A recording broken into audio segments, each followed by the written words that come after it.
बिछुड़ाई। रे बाबरे करम संभार ले और फिर मिलेंगे आई। कर्मों से हमारा तुम्हारा मिलन हुआ मैया, और मुझे आगे भी कर्तव्य के मार्ग पर जाने दे। यशोदा का माता बहनों पूर्व जन्म में बहुत सुंदर कर्म था। ये यशोदा जो थी ना, ये पूर्व जन्म में एक धरा देवी नामक महिला थी।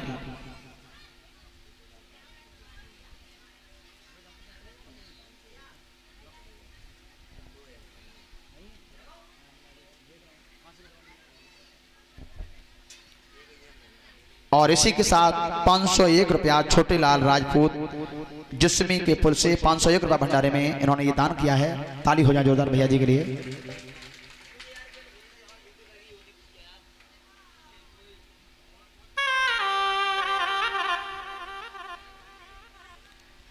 भैयाओ, यशोदा पूर्व जन्म में धरा देवी नामक महिला थी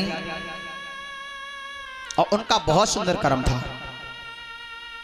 एक बहुत गरीब घर से थी धरा देवी, पर उन्होंने अपने जीवन में एक व्रत किया था। और व्रत मालूम कौन सा? एक व्रत किया कि मेरे दरवाजे पर जो भी आएगा, संत शिरोमणि या कोई अतिथि, मैं उसे भूखा नहीं जाने दूंगी। एक व्रत जीवन में। अच्छा, व्रत तो आज भी लोग भी करते हैं, माता बहनें भी व्रत करती हैं, भाई बंधु भी व्रत करते हैं, लेकिन व्रत का अर्थ पता है क्या होता है? व्रत का मतलब क्या होता है? ये कहो कि आज सोमवार है और हम भोलेनाथ के लिए व्रत हैं तो भूखे रहेंगे पूरे दिन, तो पूरे दिन भूखे रहने से भोलेनाथ नहीं मिलेंगे। मिल जाएंगे? नहीं मिलेंगे। या मंगल को हनुमान जी के लिए व्रत रहो, पूरे दिन कुछ मत खाओ, 24 घंटे मत खाओ, फिर भी हनुमान जी नहीं मिलेंगे। व्रत का अर्थ होता है प्रण। व्रत का अर्थ है प्रण। जीवन में प्रण करिए। जैसे हम लोग भोलेनाथ को सोमवार के दिन साक्षी मानते हैं, तो माता बहनें भी व्रत रहती हैं सोमवार के दिन। व्रत का मतलब प्रण मैंने बताया। तो सोमवार को भोलेनाथ को साक्षी मानिए, भूखे मत रहिए, और ये कहिए कि भोलेनाथ आज आपका दिन है और आज को मैं साक्षी मान करके प्रण करती हूँ। व्रत नहीं, व्रत माने प्रण होता है। मैं प्रण करती हूँ कि आज के बाद मैं किसी को गाली नहीं दूंगी।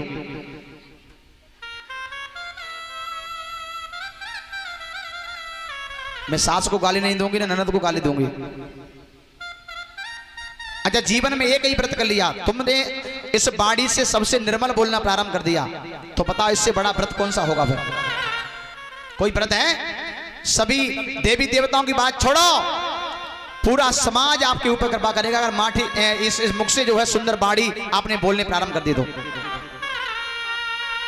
और तुम पूरे दिन भोजन मत करो, पूरे दिन व्रत करो, भोजन करो ही मत, तो सोमवार को भोलेनाथ कृपा नहीं करेंगे। शाम को तुम्हें सास को घर आए दो, तो व्रत रहने से क्या फायदा बताओ? कुछ भैया भी व्रत रहते हैं, भैया व्रत रहते हैं, मंगलवार को हनुमान जी के लिए व्रत रहे, पूरे दिन खाना ना खाएं, शाम को खाना खाएं। हम ये नहीं कह रहे कि पूजा मत करो, पूजा करो, लेकिन प्रण करो। उस दिन हनुमान जी महाराज के सामने कहो हाथ जोड़ के कि बाबा, मैं तुम्हें साक्षी मान करके आज से मैं व्रत करता हूं कि मैं कभी भी जीवन में शराब नहीं पीऊंगा। इसे कहते हैं व्रत। सोमवार को तुम व्रत रहे, शाम को ठेका पौआ लगाया है, तो क्या वो व्रत है?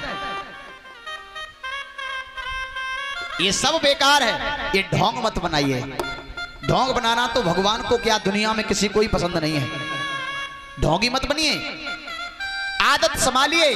और तुमने अगर ऐसे व्रत जीवन में अगर 3-4 भी कर लिए ना, एक तो गाली देना, झूठ बोलना, गाली देना, एक झूठ बोलना, 2 व्रत हो गए, और एक व्रत वो हो गया कोई गंदा खान पान नहीं करेंगे, 3 व्रत हो गए हैं। और 3 व्रत ही जीवन के लिए काफी है, चौथे व्रत की कोई जरूरत ही नहीं है।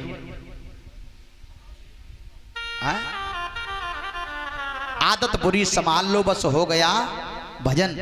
भजन का भी अर्थ यही है, आदत बुरी संभाल लो बस हो गया भजन, और मन की तरंग मार लो बस हो गया भजन।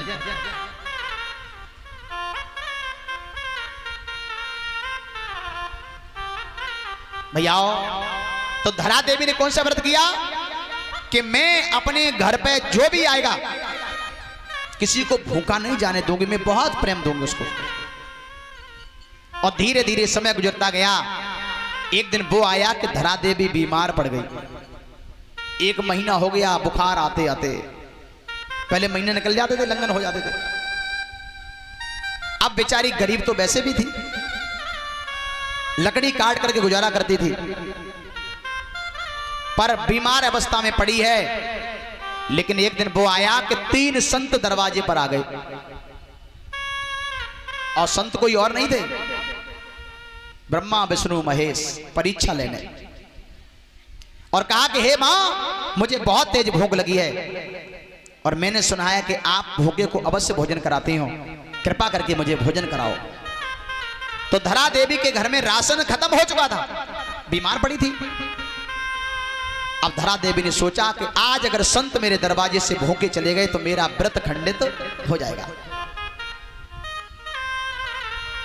महात्मन को बिठाया, शरीर में पीड़ा भी हो रही थी, बुखार था, और धरा देवी चली जा रही है। कहां? अपने गांव में एक राशन की दुकान थी, बनिए की।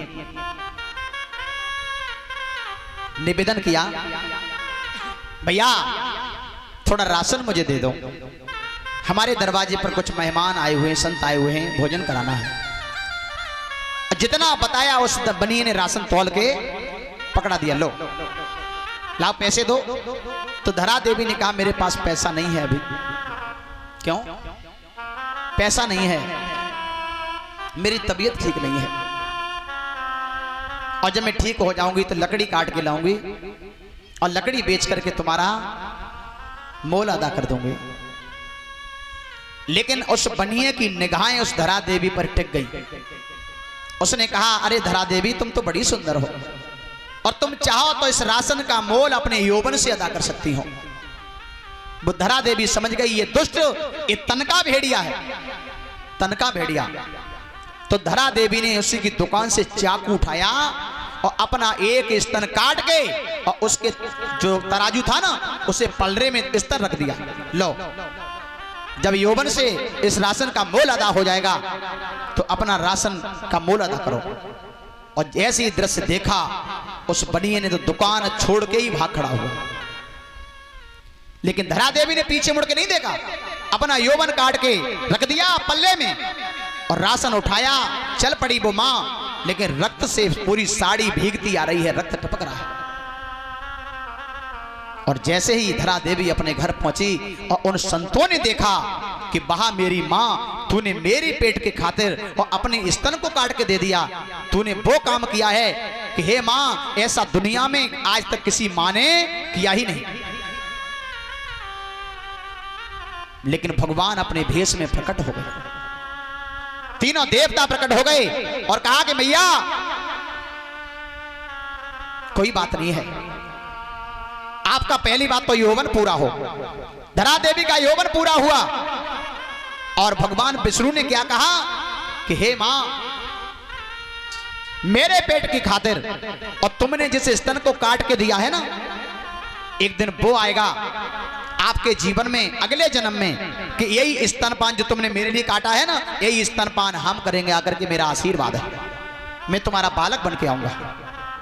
तो भगवान ने जन्म तो लिया था देवकी के उदर से और स्तनपान किया था यशोदा का, वो पूर्व जन्म का फल जो है यशोदा मैया को मिला था।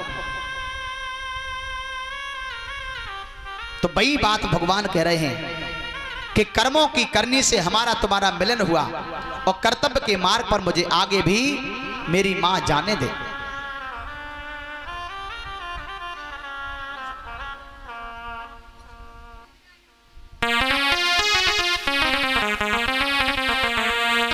लेकिन गोपियां भी बेचारी रो रही हैं, शाम का वक्त है। भगवान ने कहा ये रोना धोना मत लगाओ, अपने अपने घर के लिए जाओ, क्योंकि शाम के समय किसी के दरवाजे पर रोना अशुभ होता है।